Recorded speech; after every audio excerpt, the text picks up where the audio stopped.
Bismillah ar-Rahman ar-Rahim. Alhamdulillahi Rabbil Alameen. Wa salatu wa salamu ala ashrafil anbiya wal mursaleen. Muhammadur Rasulullah sallallahu alayhi wa ala alihi wa sahbihi wa sallam tasliman kathiran kathira. Amma ba'du. We continue with the story of Yusuf alayhi salam, and now he has been released from prison and his name has been cleared, and everyone knows that he is innocent and that he had been imprisoned without any cause. Interesting thing is that there is no mention of any compensation being paid to him for having undergone so many years of imprisonment, and neither is there any mention of punishment being given to the woman who was responsible for him being in prison in the first place, because she was the one who's based on whose false accusation he had been imprisoned. Khair, inshallah. Allah subhanahu wa ta'ala knows the truth and Allah is the one who does justice. And then Allah subhanahu wa ta'ala mentions, A'udhu billahi minash shaitanir rajim. Bismillahir rahmanir rahim. وقال الملك ائتوني به أستخلصه لنفسي فلما كلمه قال إنك اليوم لدينا مكين أمين قال اجعلني على خزائن الأرض إني حفيظ عليم وكذلك مكني ليوسف في الأرض يتبوأ منها حيث يشاء نصيب برحمتنا من نشاء ولا نضيع أجر المحسنين. And the king said, bring him to me that I may attach him to my person, meaning I will make him my confidant. Then when he spoke to him, he said, verily, this day you are with us, high in rank and fully trusted. So the king brought him and made him his confidant and made him his courtier and musahib. Yusuf alayhi salam said to him, set me over the storehouses of the land. Give me authority over the storehouses of the land. I will indeed guard them with full knowledge. So that is as the Minister of Finance in Egypt in the place of Al-Aziz, who was dead by that time. So this was the man who used to be his master. Yusuf alayhi salam is getting his position as the Minister of Finance. And then Allah subhanahu wa ta'ala says, thus did we give full authority to Yusuf in the land to take possession therein as when or where he likes. We bestow of our mercy on whom we please, and we make not to be lost the reward of Al-Muhsineen. Al-Muhsinun. Now this is a very important thing to remember and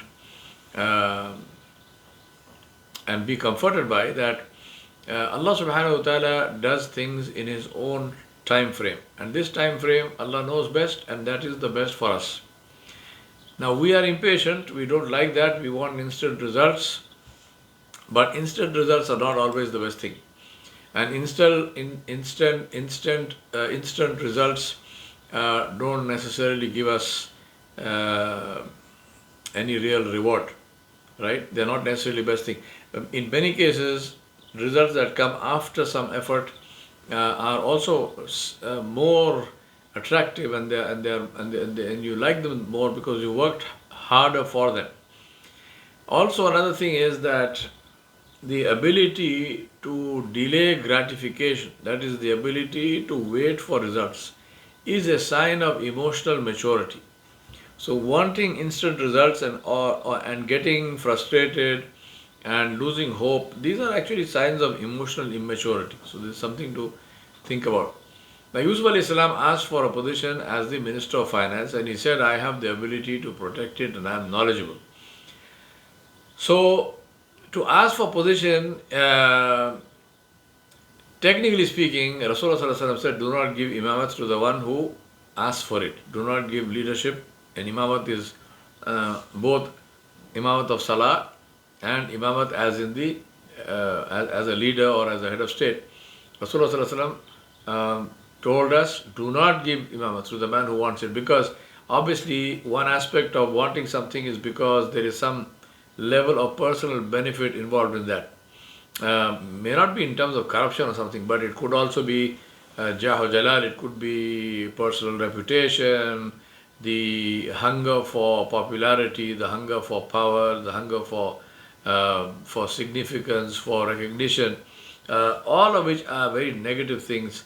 So therefore, Nabi Sallallahu Alaihi Wasallam said, do not give imamat to the one who asks for it. So in Islam, technically speaking, it is not permitted to ask for a particular position. But Yusuf alayhi salam, he did ask. Now, the Mufassirin and the ulama have said that this is because they didn't know who he was.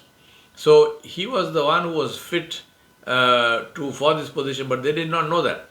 So others could not have suggested his name because they didn't know what his capability was and so on. So if he had not asked for it, that position would have gone to somebody else who would not have been fit for it.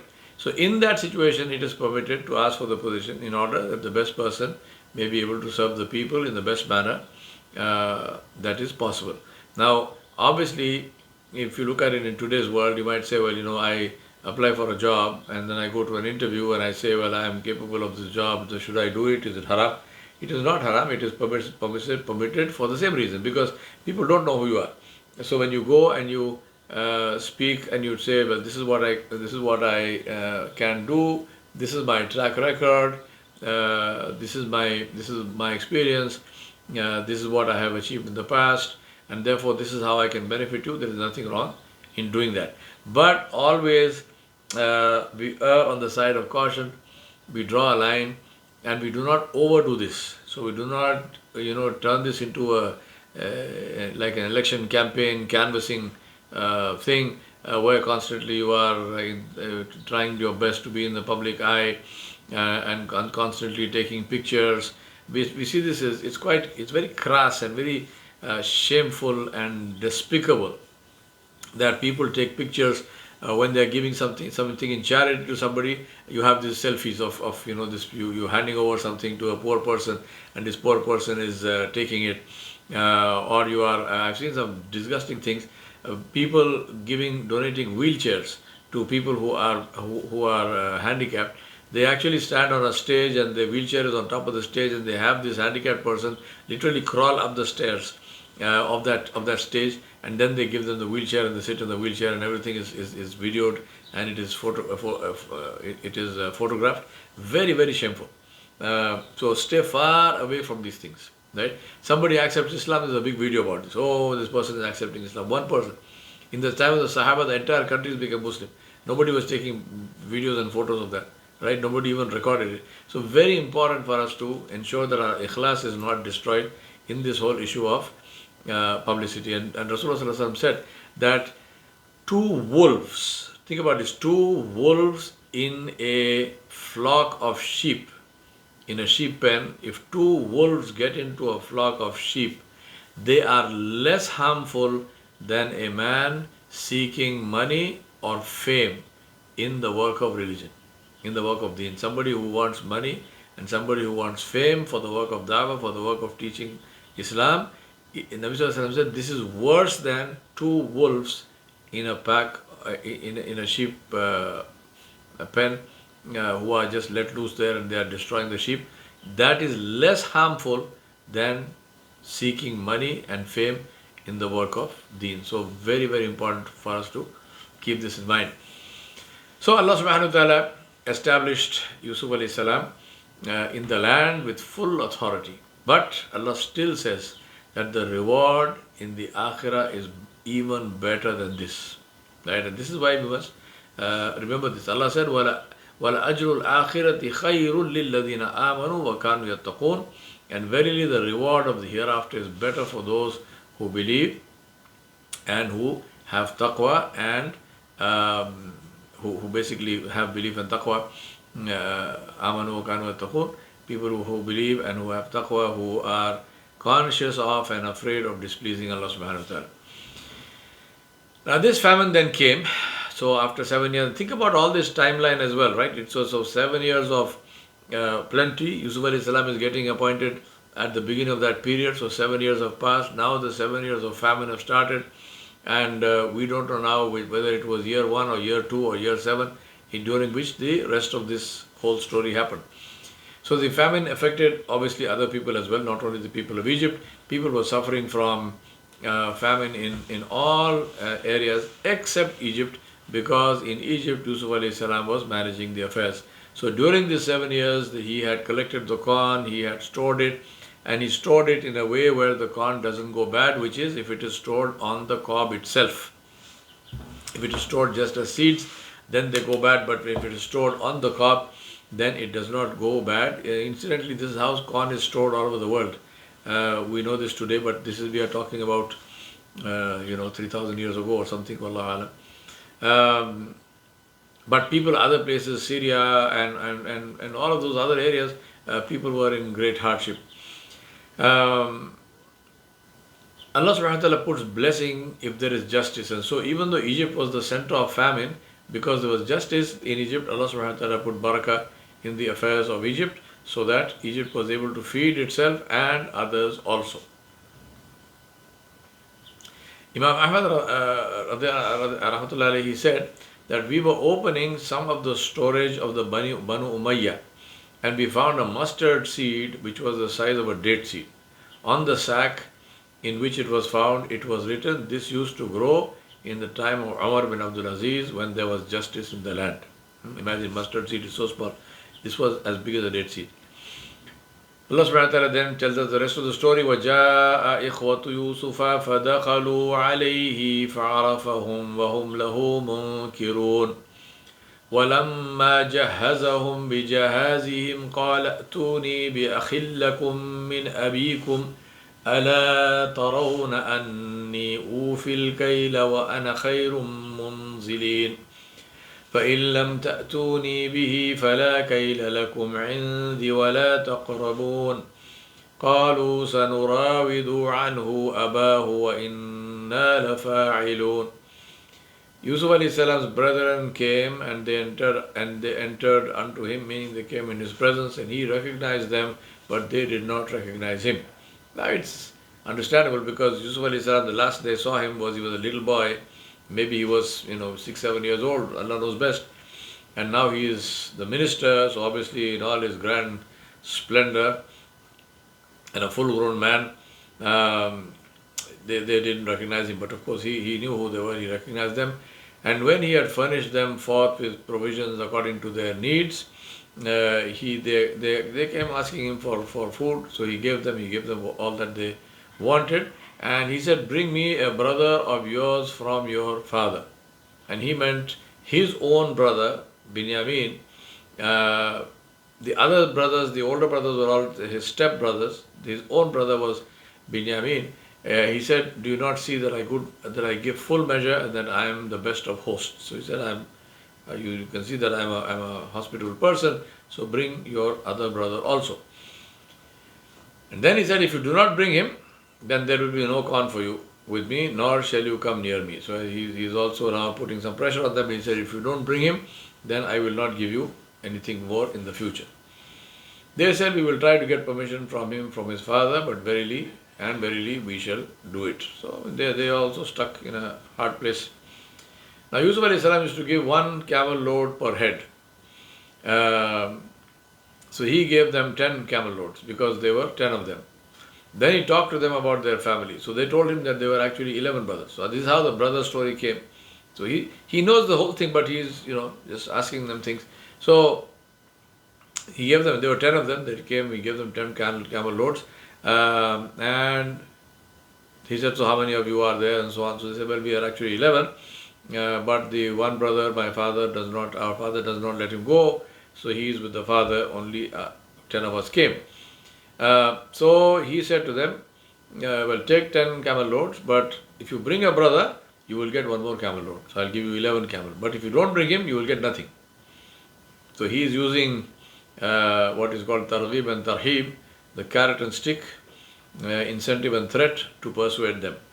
So then the whole the story then continues, and then Yusuf alayhi salam, he told his servants to put their money with which they had bought the corn into their bags. And this corn which was being given from Egypt was not being given free. It was probably subsidized, but they used to take some contribution for it. In this case, Yusuf alayhi salam told them, put the money back in their bags. so that they may know it when they go back to their people, in order that they might come back. Now Yusuf alayhi salam is yearning to see his father, to see his brother, and but he doesn't want to do that openly, so he is, using knack and tact in order to do that. So Allah subhanahu wa ta'ala mentions, and so Yusuf told his servants to put their money with which they had bought the corn into their bags, so that they might know it when they go back to their people, in order that they might come back. So the money was put in secretly, but obviously when they open the bag, they find the money. They say, "Oh subhanallah, what a wonderful person this is, that all this corn is free, that he gave us the money back." So when they returned to their father, they said, "Oh our father, no more measure of grain will we get unless we take our brother. So please send our brother with us, and we will get our measure, and truly we will guard him." So now they are in a quandary, because on the one hand they need the food. If they don't get the food, they starve. So obviously they don't want to starve. And then but at the same time, the father now is extremely reluctant to let the brother go, because he knows what happened with Yusuf alayhi salam, who was the other son from the same mother. And so these people don't exactly have the best credibility with the father in this respect. So they are trying to persuade him. They say, "Please, we will take care of him." But obviously the father says, "This is what you said about Yusuf. You said you would take care of him, and next thing you tell me that he was eaten by a wolf and so on." So that's what he said. Now he said, "Can I entrust him to you, except as I entrusted his brother Yusuf to you in the past? But Allah is the best to guard, and He is the most merciful of those who show mercy." So his father is saying, you said the same thing, and now you're telling me the same story. But in the case of Yusuf alayhi salam, you came back and you told me that he's gone, he's dead, wolf ate him. So what is to say that you won't do the same thing with this young man? And then when they opened their bags, they found their money had been returned to them. They said, "Oh father, what more can we desire? This is our money returned to us, so we shall get more food for our family, and we shall guard our brother, and he will give us one more camel load." So this and this quantity is easy for the king to give. So he gave us 10 camel loads, he gave us 11 if we send the brother. But if you don't send the brother, if you do not allow the Binyamin to come with us, then we get nothing. So please do not do that. Now Yusuf alayhi salam returned their money so that they would have something to bring back the following year. He was afraid that if he did not do that, they may not return at all if they use up all the grain, and they have nothing to pay for fresh grain with. So Yusuf alayhi salam is helping them to in more than one ways. Then Allah subhanahu wa ta'ala continues, and Yaqub alayhi salam says, "I will not send him with you until you swear and solemn oath to me in Allah's name that you will bring him back to me, unless you are yourself surrounded by enemies." Meaning that unless you have been captured, you have been killed, then it's a different thing. But as long as you come back, if you swear an oath that you will bring him back, if you don't bring him back, then this is between you and Allah. And when they had sworn their solemn oath, he said, "Allah is the witness over what we have said." This is a very serious thing. They are swearing an oath before Allah on the hand of the Nabi of the time. And they know this. Yaqub alayhi salam knows this. They know he is the Nabi. So this is now no longer just their word. And like in the case of Yusuf alayhi salam, they did not swear an oath. They just said something, and Yaqub alayhi salam believed them. And unfortunately, that proved so disastrous in the eyes of Yaqub alayhi salam. Now, having said that, let us remember that from the perspective of Yusuf alayhi salam's life, even though that incident was, if you just saw the incident by itself, you would say, well, this is a disaster, because here is a little boy who's been thrown into a well with the intention that he should die. But of course, he did not die, and then he is taken out of the well and he's sold into slavery. Now, which is worse? I mean, one way of looking at it, you would say, well, it would have been better if he had died in the well, because who wants to be a slave, right? Being a slave is worse than death. It's better to die than to be a slave. So these incidents, then he goes from the well where he would have died. He is taken out of the well. He is sold to slavery. In that slavery time, he is wrongfully accused. He is slandered. As a result of that, he spends many years in jail, in prison. Now imagine, this is a life. If you look at it, it is a disaster after disaster after disaster, and each one is worse than the previous one, right? Despite that, What do we see at the end of that? At the end of that, we see complete and total success. We see he is getting nubuwwat, he is getting hukumat, he is getting prophethood, he is getting authority and control over the land, over people. He's got power, he's got money, he's got, everything in the world. And Allah subhanahu wa ta'ala is saying, this is not enough. In the akhirah, I will give you even more. The point I want to make here, my brothers and sisters, that many times when we go through difficulties, we tend to lose hope. We become depressed. We say, oh my God, what is happening and why is this happening? Remember, this is not life. Life is the whole continuum from the beginning to the end. And if you take any small piece by itself, it may look good, it may not look good. But that is not an indicator of what the whole life is or means. Sometimes a piece of life may look very nice and very wonderful, but that may actually be a sign of the displeasure of Allah subhanahu wa ta'ala, where you are enjoying yourself doing something which is wrong, and you don't feel the pain of it because Allah subhanahu wa ta'ala has not pulled the plug until then, and therefore you think you're having a wonderful time. Wow, I'm so popular, I'm so this, I'm so that, but you're also angering Allah subhanahu wa ta'ala by whatever it is you are doing. Similarly, you might find a time in your life where things are difficult, right? There is disease, there is pain, there is suffering, there is whatever, and we find, oh my God, this life is so bad, it's not worth living. No, we have hope in the mercy of Allah subhanahu wa ta'ala, and that is what Yaqub alayhi salam is saying. In Allah I put my trust, and let all those that trust put their trust in Him. So he said now he's giving his son some advice. He says, oh my sons, do not enter by one gate, but enter by different gates. And I cannot help you against Allah subhanahu wa ta'ala. Verily the decision rests only with Allah. In Him I put my trust, and let all those that trust put their trust in Allah subhanahu wa ta'ala. Now this is this is the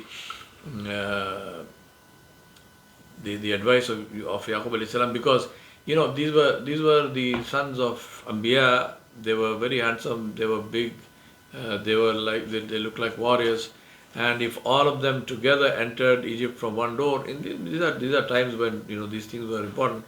Some people might think that they are a threat, and it might have some negative consequences. So he said, enter by different gates from the Egypt, so you don't stand out, you are not pinpointed by anybody. And then he said, have faith in Allah subhanahu wa ta'ala. Of course, whatever Allah's qadar is there, I can't help you against the qadar of Allah subhanahu wa ta'ala, but I will make dua for you, and trust in Allah subhanahu wa ta'ala. Then Allah says, and when they entered according to their father's advice, it did not avail them in the least. The will of Allah subhanahu wa ta'ala. It was but a need of Yaqub's inner self which he discharged. And verily he was endowed with knowledge, because we had taught him, but most men do not know. Now Yaqub alayhi salam told them to enter the city from different gates, so that they may not draw too much attention. Yaqub alayhi salam tells them that this is a means, but the order of Allah will prevail. He says that the hukum is with Allah, and in Him I, Yaqub, put my trust, and let all those who trust put their trust in Allah subhanahu wa ta'ala alone. This is tawakkul. Use the means, but do not rely on the means. Rely on Allah subhanahu wa ta'ala alone. It's very important, because today we have got used to this issue of saying, oh, tie the camel, right? Especially with regard to COVID. Everybody suddenly has become camel tires. Tie the camel. But do remember, of course, by all means, please tie the camel, but ask yourself, is my trust on the rope of the camel, or is it on Allah? Tawakkul on Allah, or tawakkul ala hablil jamal? Which one? So be very, very clear, and do not allow that corruption to come into the heart, where we say tie the camel, but actually we are trusting the rope more than we trust Allah subhanahu wa ta'ala. No, we trust Allah subhanahu wa ta'ala alone. Why do you use the rope at all? Because this is the hukum of Allah subhanahu wa ta'ala. This is alam al-asbab. Allah subhanahu wa ta'ala told us and allowed us and permitted us to use the asbab, to use the means. But Allah told us, trust the means. Allah said, your means will not help you. In this case, Allah said, Yaqub alayhi salam advised them, but that advice is of no use to them. Because only what Allah wants will happen. Then, they went before Yusuf alayhi salam, as Allah subhanahu wa ta'ala says in these ayat, And when they went in before Yusuf, he betook his brother Binyamin to himself, and he said, "Verily, I am your brother, so do not grieve for what they used to do." So he took his brother into confidence, and he said to them, "Look, I am so and so, I am Yusuf, and don't be sad about what your brothers have been doing." And of course, he's also telling him that something else is going to happen. Don't worry about it. So when they furnished them with the provisions and so on, Yusuf alayhi salam got his servants to put a gold bowl into his brother's bag, into Binyamin's bag. And then one of his servants, he called out and he said, "You people, you are thieves. In this caravan, you are thieves." Now they were absolutely flabbergasted. So they turned to them and they said, "What is it that you are missing? What has happened?